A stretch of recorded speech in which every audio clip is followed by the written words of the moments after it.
આવતીકાલે યોજાનારી નીટની પરીક્ષાને લઈ અને અમદાવાદનું પોલીસ તંત્ર સજ્જ છે.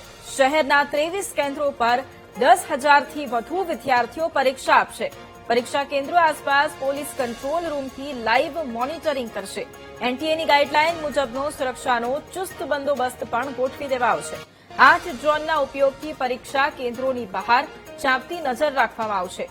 6 ડીસીપી 15 પીઆઈ સહિતનો સ્ટાફ ખડે પગે તૈનાત રહેશે. સોશિયલ મીડિયામાં ખોટી અફવાઓ ન ફેલાય તે માટે ખાસ મોનિટરિંગ કરાશે.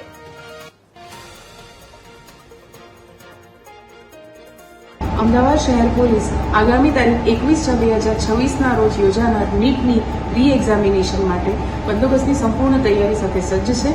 અમદાવાદ શહેરમાં 23 જેટલા પરીક્ષા કેન્દ્રો આવેલા છે તથા 10,445 જેટલા વિદ્યાર્થીઓ આ પરીક્ષા અમદાવાદ શહેર ખાતે અપિયર કરનાર છે. 6 ડીસીપી તથા 15 પોલીસ સ્ટેશનનો વિસ્તાર અને એનો સ્ટાફ આ બંદોબસ્તમાં તૈયાર રહેશે. આ ઉપરાંત અમદાવાદ શહેર પોલીસ કમિશનરેટની ટ્રાફિક શાખાના 14 જેટલા પોલીસ સ્ટેશનના તમામ એસએચઓ અને એમનો સ્ટાફ ટ્રાફિક બંદોબસ્ત માટે તૈનાત રહેશે તથા વિદ્યાર્થીઓને તેમના કોમ્યુનિકેશન માટે કોઈ પણ તકલીફ ન પડે તે માટે જરૂરી ટ્રાફિક નિયમન કરશે. ઉપરાંત અમદાવાદ શહેરની ક્રાઇમ બ્રાન્ચ ક્યુઆરટી ડિપ્લોય કરવામાં આવનાર છે તથા 8 જેટલા ડ્રોન દ્વારા સર્વેલન્સ કરશે.